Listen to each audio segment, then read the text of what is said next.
அனைத்து பிரசன்ட் மீடியாவுக்கும் ரொம்ப ரொம்ப நன்றி. ஆக்சுவலி இந்த தருணத்தில் நீங்கள் இங்கே இருந்து எங்கள் படத்துக்கு சப்போர்ட் பண்ணுறது ரொம்ப சந்தோஷமாகவும் இருக்குது. இவ்வளோ நேரம் பேஷண்ட்டாக வெயிட் பண்ணி நீங்கள் இருக்கிறது வந்து it is adds more value and support to it. ஒரு நல்ல ஒரு திரைப்படம் பண்ணியிருக்கோம். இங்கே இருக்கிற எல்லாரோட கடின உழைப்பில் ஒரு நல்ல படம் பண்ணியிருக்கோம். ஏப்ரல் 26 ரிலீஸ் ஆகுது. கண்டிப்பாக எல்லோரும் இந்த படத்தை பார்த்துட்டு ஒரு ஆனஸ்ட் ஒப்பீனியன் கொடுத்து சப்போர்ட் பண்ணுங்கன்னு கேட்டுக்கொள்கிறேன். Thank you so much. நன்றி. கொஸ்டின்ஸ் இருக்கும். வார்த்தைகள்லாம் வந்து திருநெல்வேலி இந்த சரௌண்டிங்கில் இருக்கிறது வாழை தூக்கலை அப்படின்னு இருக்கும். பட் ஆனால் இந்த ரத்தனத்தில் வந்து ஓவர் பேட் பேட்ஸ்லாம் நிறைய வந்துட்டு இருக்கு. இது இப்போ இருக்கக்கூடிய ஜென்ரேஷனுக்கு நம்ம எடுத்துட்டு போய் புகுத்துற மாதிரிலாம் இல்லை. அதை கொஞ்சம் கம்மி பண்ணிருக்கலாமோ? ஏன்னா இருக்கிறதுலயும் உச்ச வார்த்தைகள் போட்டிருக்க மாதிரி இருக்கு. இதெல்லாம் கோவத்தில் கொந்தளிக்கும் போது பேசுகிற வார்த்தைகள் தானே. நீங்கள் கேட்டது இல்லையா, வெளியில் ரோட்டில் ஏதாவது தகராறு நடக்கும்போது என்னென்ன வார்த்தைகள் வரும்னு கேட்டிருப்பீங்கல்ல, அந்த மாதிரி வார்த்தைகள் தான் அது. இல்லை, அந்த வார்த்தைகள் தான் கொஞ்சம் கம்மி பண்ணி, ஏன்னா இருக்கிற பசங்களுக்கு நம்மளே எடுத்துகிட்டு போய் கொடுக்குற மாதிரி இருக்குல்ல. அப்படிலாம் இருக்கு, கோபத்தில் வர அப்படிலாம் இருக்காது. இது வந்து நம்ம வந்து வெளியில் எங்கேயுமே நம்ம போய் கேட்காம எங்கேயுமே நம்ம கேட்டது இல்லாத மாதிரி ரியாக்ட் பண்ணுற மாதிரி இருக்குது. 40 வருஷம் 50 வருஷமாக நானும் சினிமா பார்க்குறேன். தேவையான இடங்களில் சில படங்கள் வந்துட்டுருக்கு. ரோட்டில் சண்டை நடக்கும்போது எப்படி களத்தில் இறங்கி வேலை செய்கிற ஆள் நம்ம எங்கெங்கே என்னென்ன மாதிரி பேசுவாங்க, எந்தெந்த கேரக்டர் என்னென்ன கோவம் வந்தால் எவ்வளோ வேகமாக அந்த கோவத்தை வெளிப்படுத்தும், அந்த கேரக்டராக தான் இது பேசியிருக்க தவிர இந்த வார்த்தையெல்லாம் எல்லாம் கண்டினியூ பண்ணுங்கன்றதுக்காகலாம் கிடையாது, அந்த எண்ணமும் கிடையாது. மேடையில் நீங்கள் பேசும்போது அதான் சொன்னீங்க, வயலன்ஸ் வந்து. மோகன்ராஜ் ஒரு நிமிஷம் அவர் பேசிட்டு இருக்காரு. கொஸ்டின் பதில் சொன்னதுக்கு அப்புறம் கேட்கலாம். மேடையில் நீங்க பேசும்பொழுதும் வெட்டு குத்து அந்த மாதிரி ரத்தம் தெறிக்கிற மாதிரி அந்த மாதிரி தான் சொல்றீங்க. ஆமாங்க, நீங்கள் வந்து களத்தில் போய் இறங்கி பாருங்க. நீங்கள் ஒருத்தர் வந்து ரோட்டில் நின்று தகராறு பண்ணி ரோட்டில் போகிற ஒரு பொண்ணை கையை பிடிச்சி இழுப்பான். உங்களால் வீடியோ மட்டும் தான் எனக்கு எடுக்க முடியும், உங்களால் எதிர்த்து கேட்க முடியாது. கேட்டிங்கன்னா உங்களுக்கு தான் பிரச்சனை. இப்போ எவன் போய் சட்டையை பிடிச்சி இழுக்கிறானோ அவன் மேலே தான் கேஸ் போடுறதுக்கு 10 பேர் ரெடியாக இருக்கான். ஆனால் கையை பிடிச்சி இழுத்தவன் வந்து ஈஸியாக போயிடுவான். அந்த மாதிரி சூழ்நிலையில் தான் நம்ம இருக்கோம். அவனெல்லாம் அடிச்சு உதைக்கிறதுக்கு ஒரு ஹீரோ வேணும். அவனு அது நம்ம செய்ய முடியாது. நம்ம அதை வந்து நான் படம் மூலமா நான் செஞ்சிருக்கேன். நீங்க கேட்டீங்கல்ல மீடியா வந்து சட்டை பிடிக்குமான்னு, வீடியோ எடுக்குமான்னு கேட்டீங்கல்ல, அந்த வீடியோ எடுத்து நான் மீடியாவை சொல்ல. வெரி சாரி, நான் மீடியாவை சொல்ல, நான் மக்களை சொல்லிட்டு இருக்கேன். நான் நீங்கன்றது வந்து உங்களை மீடியாவை சொல்றேன். இல்ல நான் மீடியாவை சொல்ல சார். அவரு இல்ல ஒரு நிமிஷம், அவர் மீடியாவை சொல்ல, வீடியோ எடுக்கிறது வீடியோ சொன்னாரு. வீடியோ வேற எல்லா வீடியோ தான் நம்மளால எடுக்க முடியுது. நமக்கு ஆதங்கம் வந்து அந்த வீடியோ போட்டு இப்படி அநியாயம் பண்றாங்க பாருங்க, அவ்வளவுதான் போட முடியுது. ஆனா அதை வந்து சினிமா மூலமா நம்ம வந்து நிறைவேற்றி காட்டுறோம். டேய் 10 பேர் வீட்டு முன்னாடி நின்றுட்டு வீட்டை உடச்சிட்டு நிற்கிற பொசிஷன்லாம் இன்றைக்கி நாட்டில் நடந்துகிட்டு இருக்கு. அதனால தான் 6330 போலீஸ் ஸ்டேஷன் நம்ம தமிழ்நாட்டில் இருக்குது. இல்லைன்னா ஒரே ஒரு ஸ்டேஷன் இருந்தால் போதும் சென்னையில் மட்டும், எங்கேயுமே நல்லது நடந்துக்கிட்டு இருக்குன்னா. ஸோ அது அந்த நேரத்தில் ஒரு மனுஷன் எப்படி ரியாக்ட் பண்ணுவான்? எத்தனை வெட்டு குத்து கேஸ் ஒரு நாளைக்கு நடக்குதுன்னு கணக்கு இருக்கு தெரியுமா உங்களுக்கு?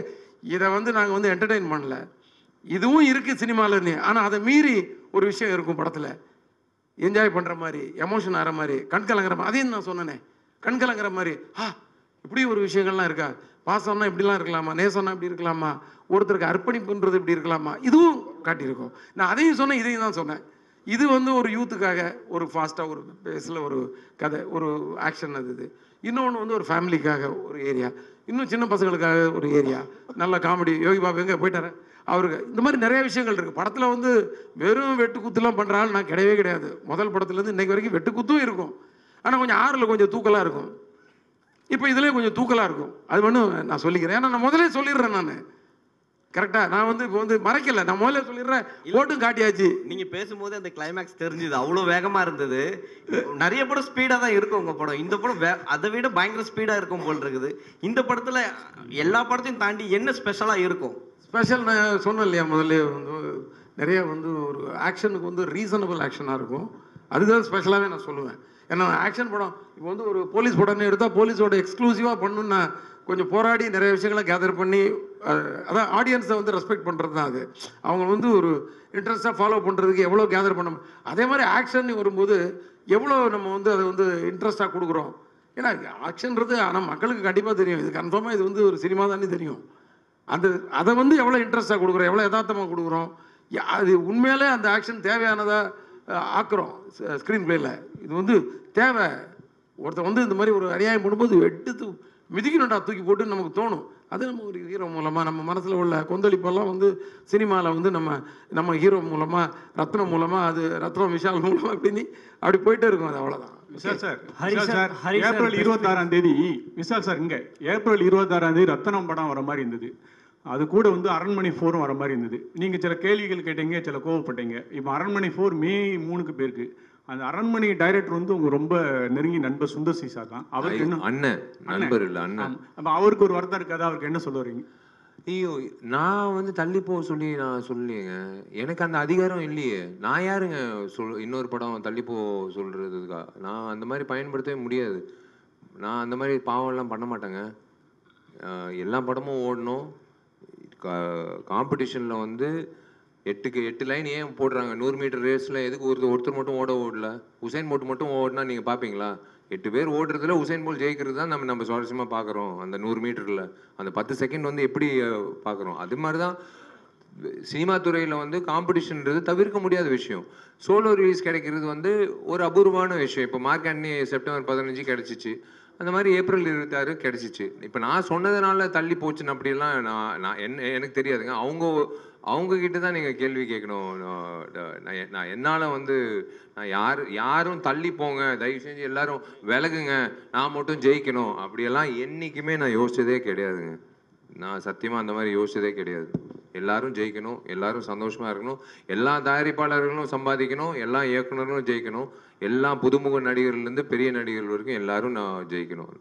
Hari sir, Vishal sir, Hari sir, நீங்கள் வந்து கமர்ஷியல் படங்கள் 22 வருஷமாக வந்து பண்ணிட்டு இருக்கீங்க. கமர்ஷியல் ஃபிலிம் மேக்கிங்கோட அப்ரோச் இப்போ உங்களுக்கு எப்படி வந்து சேஞ்ச் ஆயிருக்கு? 2005 அது எப்படி இருந்துச்சு, 15 எப்படி இருந்துச்சு, இப்போ எப்படி இருக்கு?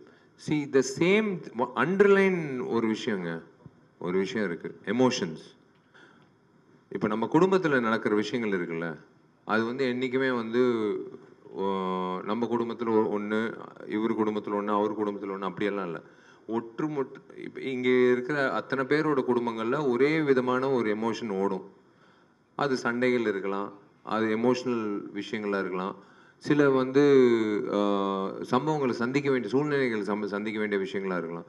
இதெல்லாம் வந்து நாங்கள் ஏன் வந்து அதான் சார் சொன்ன மாதிரி we take a leaf out of reality எங்கிட்டிருந்து வருதுன்னா, நாங்கள் நியூஸ் பேப்பரில் படிக்கிற விஷயங்கள், நாங்கள் டிவியில் படிக்கிற விஷயங்கள் தான். சும்மா வந்து கற்பனையாக ஏலியன் மார்ஸில் நடக்கிற விஷயத்தெல்லாம் நாங்கள் திரைப்படமாக பண்ணுறதில்ல.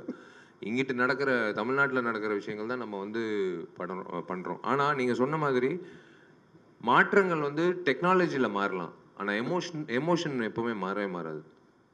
ஒரே ஒரு எமோஷன் தான். அது வந்து லவ்வாக இருக்கட்டும், அது வந்து பெற்றோர்களோட ஒரு ரிலேஷன்ஷிப்பாக இருக்கட்டும், அது ஒரு புருஷன் பொண்டாட்டி மத்தியில் இருக்கட்டும், எதுவாக இருந்தாலும் எமோஷன் இஸ் த சேம். அதை எப்படி வந்து இன்னைக்கு இருக்கிற நீங்கள் சொன்ன மாதிரி டெக்னாலஜி வைஸாக வந்து ஒவ்வொரு திரைப்படம் வந்து காட்டுறாங்க. இந்த இன்ஸ்டாகிராமில் அதில் வந்து சோஷியல் மீடியாவில் முக்கியத்துவம் கொடுக்குறாங்க. அதெல்லாம் வளர்ச்சி நம்ம பார்த்துருக்கோம். இப்போ சினிமாலையும் வளர்ச்சி வந்து ஓடிடி எப்பயோ சொன்னார் கமல் சார். அது அவர் சொல்லும் போது எல்லாரும் வந்து அவரை வந்து ஒரு வழியாக்கிட்டாங்க. ஆனால் அவர் சொன்னது தான் இன்றைக்கி நடக்குது, ஓடிடி பிளாட்ஃபார்ம். ஸோ அதுதான் வளர்ச்சி. அதே மாதிரி தான் ஹரி சாரோட திரைப்படம் வந்து தாமிரபரணி நம்ம வந்து பண்ணோம், பூஜை பண்ணோம். ஆனால் அதே ஆடியன்ஸ் வந்து இன்றைக்கி வளர்ந்து வந்திருக்காங்க. ஸ்கூலில் படிக்கிறவங்க இன்றைக்கி வந்து வேலைக்கு போகிறாங்க, காலேஜை படித்தவங்க கல்யாணம் ஆகிடுச்சு. இந்த மாதிரி வந்து வளர்ச்சி வரும்போது அவங்க வந்து படங்கள் பார்க்கும்போது ஒரு விஷயம் வந்து எதிர்பார்ப்பாங்க. இவங்க 2 பேர் சேர்ந்து வராங்களே, என்ன கொடுக்க போகிறாங்க அப்படின்னு தான் நினச்சி பார்ப்பாங்க. ஸோ அந்த விஷயத்தில் வந்து அண்டர் கரண்ட்டில் இருக்கிற பேஸ் எமோஷனில் வந்து he has upgraded how to show that emotion and at the same time how to make it presentable. நம்ம என்ன ஒரு உணவு சாப்பிடும்போது கூட அவங்க வந்து எப்படி ப்ரெசென்ட் பண்ணுறாங்கன்றது முக்கியம். சும்மா டேபிளில் அப்படி தூக்கி போட்டால் இதை சாப்பிடு அப்படின்னு சொன்னால் சாப்பிடுவோமா? அவங்க வந்து எப்படி ப்ரெசென்ட் பண்ணுறாங்க ஒவ்வொரு ரெஸ்டாரண்ட்டில் அப்படின்றது வச்சு தான் நம்ம வந்து சாப்பிட்றோம். உணவு அதே மாதிரி தான் நாங்கள் கொடுக்குற உணவு, என்டர்டெயின்மெண்ட் உணவு, அது வந்து அப்கிரேட் பண்ணி சார் பண்ணியிருக்காரு. இந்த காலகட்டத்துக்கு இப்போ இருக்கிற யங்ஸ்டர்ஸுக்கு, இப்போ இருக்கிற ஆடியன்ஸுக்கு எப்படி தேவைப்படுதோ அந்த மாதிரி. அதுதான் சொல்கிறேனே, அதான் 5 நிமிடங்கள் சிங்கிள் ஷாட்டாக பண்ணுறதெல்லாம் வந்து இந்த படத்தில் ஏன் வந்து அவ்வளோ உழைப்பு வச்சு இப்போ பண்ணுறது காரணம் வந்து இதெல்லாம் ஒரு புதுசாக இருக்கும் பார்க்கும்போது. ஹரி சார் படங்கள்லே புதுசாக இருக்கும் பார்க்குறதுக்கு. இப்போ இது எப்படி எடுத்தாங்க, எப்படி ஹரி சார் எக்ஸிக்யூட் பண்ணார், நாங்கள் எப்படி யோசிச்சோமோ அதே மாதிரி ஆடியன்ஸும் யோசிப்பாங்க. விஷால் சார், நீங்க வந்து விஷால் சார் இங்க சொல்லுங்க sir. Vishal sir, sir Mark ஆண்டனியில் வந்து நீங்க மார்க் கேண்டீன்ல வந்து நீங்க 100 கோடி வசூல் சொல்லிட்டீங்க. இங்க சென்டர்ல ஒரு நிமிஷம் ஏஞ்சிட்டு உட்காருமா, கை தூக்கு. சொல்லுங்க சார், சொல்லுங்க பிரதர். சார் மார்க் கேண்டீன்ல வந்து 100 கோர்ஸ் கிராஸ் பண்ணியாச்சு, சந்தோஷம். ரத்தனமும் அதே மாதிரி கிராஸ் பண்ணிட்டோம், வாழ்த்துக்கள் சார். இப்போ என்னன்னா ஹரிஷ் சார் படம்னாவே வந்து ஒரு ஜானர் இருக்கும், ஃபுல்லாக ஃபைட் சீன் எல்லாமே. இந்த வந்து உங்ககிட்ட கதை சொல்லும் போது இது 2-3 வார்த்தைகள்லாம் வருது உள்ள. விஷால் சார் வந்து இது எப்படி எடுத்துக்கினாரு? இல்லை, அதுதான் நான் சொல்கிறேனே, ஹரிஷ் சார் சொல்கிற கதையை வந்து நான் அவர் சொல்கிற விஷயங்கள் வந்து ஒரு விஷயம் நான் ஓப்பனாக சொல்கிறேங்க. இவர் வந்து எல்லாரும் நினைப்பாங்க ஒரு இயக்குனர் சொல்கிறது அப்படியே ஒப்பேற்றணும், அதெல்லாம் ஸ்கூல் காலேஜில் படிக்கிற டெக்ஸ்ட் புக்கில். ஆனால் இயக்குநர்களுக்கு வந்து சொல்லும் போது சார் இப்படி ஒரு விஷயம் பண்ணால் ஆமாம் பண்ணலாமே, இப்படி கூட பண்ணலாமே அப்படின்னு ஃப்ளெக்சிபிளாக இருக்கிற இயக்குநர்களோட ஒர்க் பண்ணும்போது வேற ஒரு அவுட்புட் வரும். ஏன்னா அவர் வந்து காது வச்சு கேட்பார் எல்லாரும் என்ன சொல்கிறாங்கன்ற ஒரு விஷயம். ஸோ அந்த விஷயத்த வந்து அதான் சொன்னார், ஒரு எமோஷன் ஒரு பொண்ணு மேலே, அதுவும் வந்து சில காட்சிகள் இருக்குது, இவன் கோவப்படணும். நீங்கள் படம் பார்க்கும்போது அட்ரா ஆகணும் அப்படின்னு சொல்கிறது தான் வந்து எனக்கு கிடைச்ச அந்த மாஸ் ஹீரோதோ இவர் பண்ண அந்த சண்டைக்கோழியில்.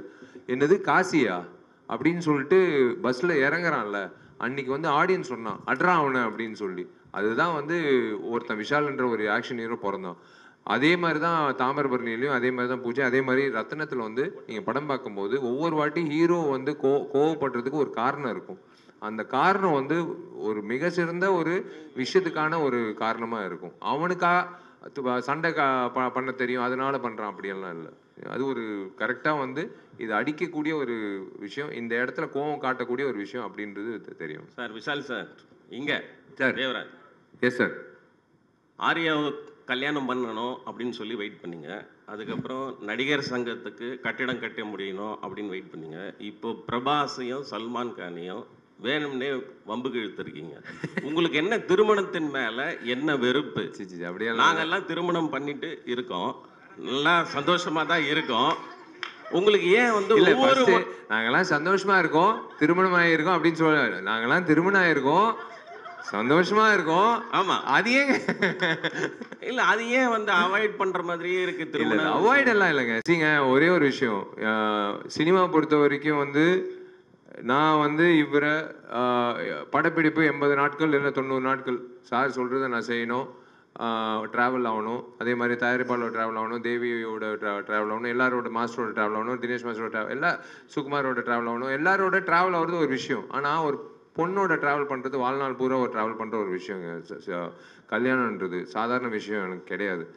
அவங்களுக்கு வந்து முக்கியத்துவம் கொடுக்கணும், உணர்வுபூர்வமாக இருக்கணும், அவங்களுக்கு நேரம் ஒதுக்கிடணும். நம்ம வந்து அதுக்கேற்ற மாதிரி வந்து அந்த மாதிரி ஒரு டைம் லைன் வரணும். ஸோ கண்டிப்பாக கடவுள் வந்து எனக்குன்ட்டு அந்த டைம் கொடுப்பாரு. நான் தான் சொல்கிறேனே, திரும்பவும் சொல்கிறேன், சொன்னதுக்கப்புறம் நாங்கள் செஞ்சிட்டோம்ல, அதாவது செஞ்சதுக்கப்புறம் நாங்கள் சொல்வோம் நாங்கள் சொன்னது செஞ்சிட்டோம்லன்னு. நீங்கள் சொல்கிற அந்த கட்டடம் வந்து இந்த வருடம் வந்து கார்த்தி மூலிமா கண்டிப்பாக, ஏன் உழைப்பெல்லாம் விட்டுருங்க, கார்த்தியோட உழைப்புனால இந்த வருஷம் வந்து கண்டிப்பாக கட்டிடம் வந்துடும். நீங்கள் சொல்ல முடியாது. இந்த வருடம் வந்து நீங்களே அந்த பட்டு வேஷ்டி பட்டு சட்டை போட்டுக்கிட்டு நீங்கள் சொல்லுவீங்க, விஷால் நான் தான் கேள்வி கேட்டேன், இந்த வருஷம் கல்யாணம் ஆச்சு, என்னால் தான் கல்யாணம் ஆச்சு, நீங்களே சொல்கிறதுக்கான வாய்ப்பு கூட இருக்குது. அது அவர் கையில் இருக்குது.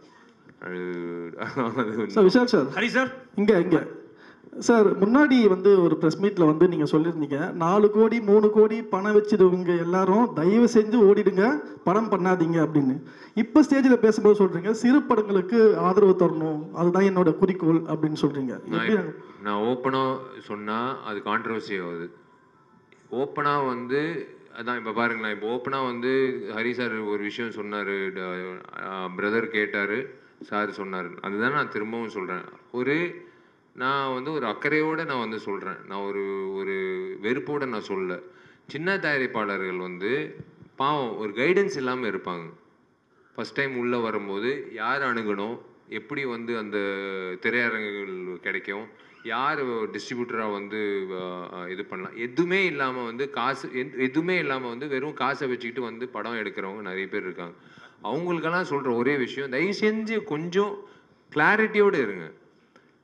நீங்கள் போடுற முதலீடு எப்படி உள்ளே வரப்போகுதுன்றது முன்கூட்டியே நீங்கள் யோசிச்சுக்கோங்க. ஓடிடி வாங்க போகிறாங்களா, சேட்டலைட் வாங்க போகிறாங்களா, மார்க்கெட் இருக்கா, இது வந்து திரையரங்கம் வந்து இப்போது ரிலீஸ் அப்படின்னு நீங்கள் பார்த்தீங்கன்னா இப்போ வந்து ஃபஸ்ட்டு 3 நாள் தான் கலெக்ஷன் தான். 4வது நாள் ஃபஸ்ட்டு வாரம் வந்து 80% கலெக்ஷன் ஃபஸ்ட்டு வாரம், 2வது வாரம் வந்து மீதி 20%, 3வது வாரம் வந்து பெருமைக்காக ஓட்டுறது. சத்தியமாக நான் சொல்கிறேன், இது பெரிய படத்துக்கும் சரி.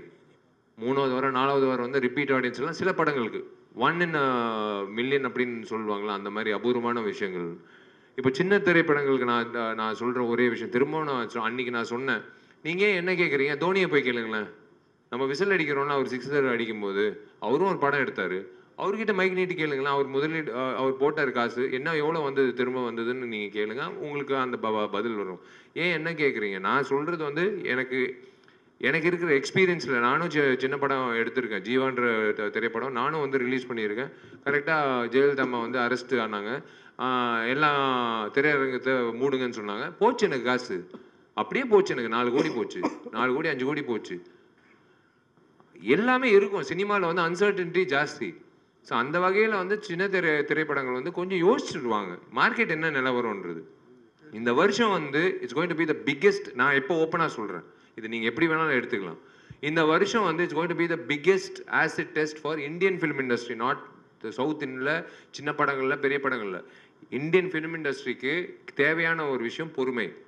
அந்த பொறுமை காக்கிற அத்தனை தயாரிப்பாளர், இயக்குநர்கள், நடிகர்கள் வந்து அவங்க தான் வந்து அடுத்த வருடம் வந்து கரெக்டாக வந்து ஒரு கோர்வையாக போக முடியும். அந்த பொறுமை கண்டிப்பாக இந்த வருஷம் தேவை.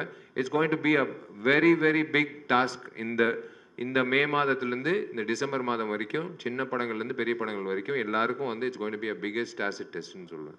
ஹரி சார், உங்களுக்கு தான் ஒரு கேள்வி சார். நீங்கள் சொன்னீங்க அந்த 3.5 கிலோமீட்டர்ஸ்க்கு வந்து அந்த சேசிங் சீனு ஃபைட் இங்கே சார் சேசிங் ஃபைட் சீனுன்னு சொல்லி சொன்னீங்க. அது வந்து ஒரே டேக்லேயே எடுத்துட்டீங்களா இல்லைன்னா 2-3 நாள் ரிஹர்சல் போனீங்களா? 2 நாள் சார் மொத்தம். அதில் ஒரு 1.25 நாள் வந்து ரிஹர்சல், ஒவ்வொரு பார்ட்டாக வந்து ரிஹர்சல் பண்ணோம். அதுக்கப்புறம் ஒரு ஃபுல் லென்த்து.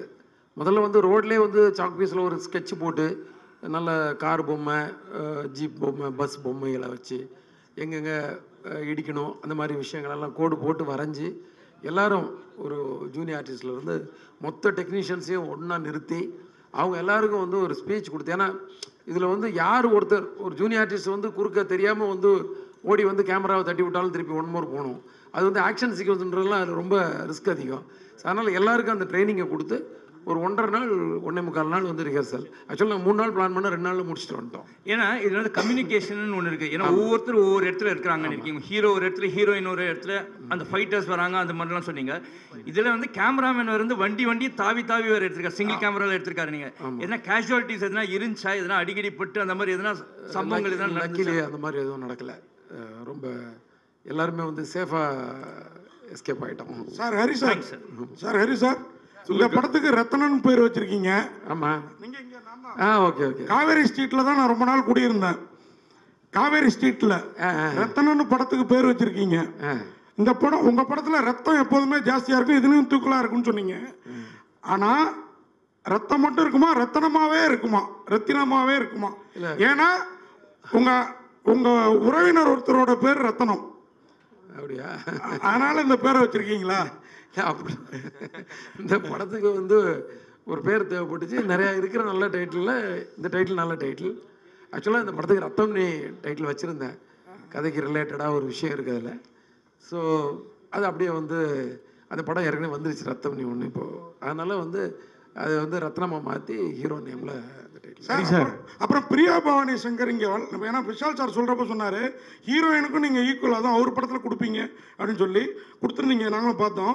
ஏன் வரல அவங்க? என்ன ரீசன்? அவங்க எங்கே ஷூட்டிங்கில் இருக்காங்கன்னு சொன்னாங்க. அவங்க படப்பிடிப்புக்காக வெளியூரில் இருக்காங்கன்னு சொன்னாங்க. சார் விஷால் சார், உங்கள்கிட்ட ஒரே ஒரு கேள்வி. நீங்கள் வந்து அண்ணா நகரில் தண்ணி பூந்துச்சு, அதை தீர்த்தீங்கன்னா நான் 2026 வரமாட்டேன் அப்படின்னு சொன்னீங்க. ஆனால் விஜய் வந்து 2026 வராரு, நீங்களும் 2026 வரன்றீங்க. ஏன்னா தளபதி, புரட்சி தளபதி இப்படி தொடர்ந்து அவர் மதுரைன்னு நடித்தார், நீங்கள் மதுரைக்காரராகவே வாழ்ந்தீங்க பல படத்தில். அவர் இறங்குறதுனால இறங்குறீங்களா, இல்லை அண்ணா நகரில் தண்ணி வந்தது அதை தீர்க்கப்படல அதை நோக்கி இறங்குறீங்களா அரசியலில்? அண்ணா நகர்ன்றது ஒரு தொகுதிங்க. இன்னும் ஏங்க தமிழ்நாடு அண்ணா நகரில் தண்ணி இறங்குறது அது ஓகேங்க. அது வந்து நான் பதிவு பண்ணது வந்து எங்கள் வீட்டில் தண்ணி அது வந்து அண்ணா நகர். நான் சொல்கிற ஒரு விஷயம் என்னென்னா, நான் திரும்ப அதான் சொல்கிறேன். முதல்ல வந்து தளபதி விஜய்க்கு வந்து வாழ்த்துக்கள். அவர் வந்து எடுத்த முடிவு, அவர் வந்து சமூக சேவைக்கு வராரு, மக்கள் சேவைக்காக வராரு அப்படின்னு முடிவு பண்ணிட்டு அவர் அறிக்கை கொடுத்துட்டாரு. அது வந்து அவருக்கு முதல்ல அவர் வாழ்த்துக்கள். எனக்கு ரொம்ப பிடிச்ச ஒரு மனிதர், ஒரு ரொம்ப பிடிச்ச நடிகர். எனக்கு என்னன்னா அவரை வச்சு இயக்கி ஒரு படம் பண்ணோன்னு எனக்கு ஒரு ஆசை. ஐயோ அவர் சொல்லிட்டாரே இதுதான் கடைசி படம்னு எனக்குள்ள ஒரு விஷயம் ஓடிட்டு இருக்கு. அதுதான் இப்போ விஷாலன் நீங்கள் கொண்டு வந்தீங்கன்னா இப்போ என்னன்னு தெரியாது எனக்கு. ஒருவேளை நான் ஹரி சார் கதாநாயகனாக இருக்கிறதுனால நிஜ வாழ்க்கையிலையும் வந்து ஏதாவது சமூக விஷயம் பிரச்சனைகள்னால் இறங்கி பேசணுன்ற உணர்வு வந்து ஆட்டோமேட்டிக்காக வருதான் என்னன்னு தெரில. இதெல்லாம் தாண்டி ஒரு விஷயம் சொல்கிறேங்க. 2026 வந்து விஷால் வந்து வரக்கூடாதுன்றது தயவு செஞ்சு அந்த அவங்க வந்து அவங்கவுங்க வேலைகள் பண்ணிக்கிட்டா நம்ம சந்தோஷப்படுவோம். டிசம்பர் மாதம் நான் திரும்பவும் சொல்கிறேங்க, மழை வருதோ இல்லையோ தயவு செஞ்சு அந்த வெள்ளம் வந்து வராமல் பார்த்துக்கோங்க. திரும்பவும் வந்து மறுபடியும் இன்சூரன்ஸுக்கு ஓடிக்கிட்டு ஆடி கார்லேருந்து சின்ன கார் வரைக்கும் மிதக்கிட்டு வேளச்சேரியில் ஏரி பக்கத்தில் மறுபடியும் வந்துன்னு வச்சுக்கோங்களேன், எப்படி இருக்கும் யோசிச்சு பாருங்களேன். நம்ம ஊருங்க, நம்ம வாழ்ந்த ஊர், நம்ம சம்பாதிச்ச ஊர், நம்ம ஊர் ஒன்று வருஷம் வருஷம் இதே மாதிரி இருந்ததுன்னா எப்படி இருக்கும்? அதுதான் ஒரு ஆதங்கம். ஏன்னா அதெல்லாம் மாறிடுச்சுன்னா நாங்கள்லாம் எதுக்குங்க வந்து சொல்லணும்? அதுதான் ஒரு விஷயம். ஸோ ஒரு சமூக சேவை செய்கிறதுக்கு அவங்கெல்லாம் ஒரு உணர்வோடு நான் செயல்படும் போது நாங்கள்லாம் வந்து ஹரி சாரோட அடுத்த திரைப்படம், அதுக்கு அடுத்த திரைப்படம் அதில் வந்து எப்போ வாய்ப்பு கொடுப்பாருன்னு நாங்கள் ஏங்கிட்டு இருப்போம். அதுதான் நான் எங்களோட வேலை. இல்லை சார், நான் கேட்க வந்தது அதான், அண்ணா நகருக்கே தண்ணி வந்து, அதாவது அண்ணா நகர் அடையாறு காஸ்ட்லி பீப்புள் அங்கேயே வந்துருச்சு, மற்ற ஏரியாவில் ஜாஸ்தி வந்திருக்கும் அப்படிங்கிற ஃபீலிங்கில் தான் நீங்கள் சொன்னீங்க. நீங்கள் சொல்கிற விஷயம் எல்லாமே முன்னாடி கூட நீங்கள் அந்த ப்ரெஸ் மீட்டில் சொன்னது 200 படம் நிற்கிது இப்போதைக்கு, சின்ன படங்கள் வேண்டாம், அதெல்லாம் ரிலீஸ் ஆகட்டும், அப்புறம் உங்கள் காசை போடுங்கிற மாதிரி தான் சொன்னீங்க அந்த ப்ரெஸ் மீட்டில். கண்டிப்பாக. ஆனால் புரிஞ்சிக்கப்படுறது தப்பாக இருக்குது. அதனால தான் நான் இந்த கேள்வி. இல்லை அப்படி இல்லைங்க. சின்ன படங்கள் வந்து ஒரு திசை இல்லாமல் போயிட்டு இருக்குல்ல. நீங்கள் வந்து நீங்கள் கரெக்டாக வந்து என்ன சுச்சுவேஷன் பார்த்துட்டு நீங்கள் படம் எடுங்க. அதுதான் நான் சொல்ல வரேன். அவ்வளோதான். ஒரே ஒரு கேள்வி சார், மஞ்சுமல் பாய்ஸ், பிரேமல், இந்த 2 படமும் சின்ன படம் தானே, நல்ல கதை இருந்ததுனால ஓடிச்சு. யார் இது? ரங்கநாதன் சார். ரங்கநாதன் சார், பைல்வான் ரங்கநாதன். சத்தியமாக அவருக்கு நான் பதில் சொல்ல மாட்டேன். சத்தியமாக நான் பதில் சொல்ல மாட்டேன். விஷால் சார்? இல்லை I am not interested to tell him. அண்ணனுக்கே தெரியும். நான் வந்து இதுக்கு மேலே வந்து நான் சொல்ல மாட்டேன். அண்ணனோட பதில் வந்து நான் வெளியில் நான் அந்த சத்தியமாக ஒரு பதில் சொல்ல மாட்டேன். ஒரு பொதுச் செயலாளராக தயவு செஞ்சு நான் சொல்கிறேன், என்னை வந்து இந்த ப்ரெஸ் மீட் ஆரோக்கியமாக போயிட்டுருக்கு. ஒரு பொதுச் செயலாளராக என்னை வந்து பேச விட்டுறாதீங்க. வேணாம், அண்ணனோட கேள்விக்கு வேணாம், விட்டுடலாம். எல்லாம் நல்லபடியாக சாப்பிட்டு. Okay fine. விஷால் சார்?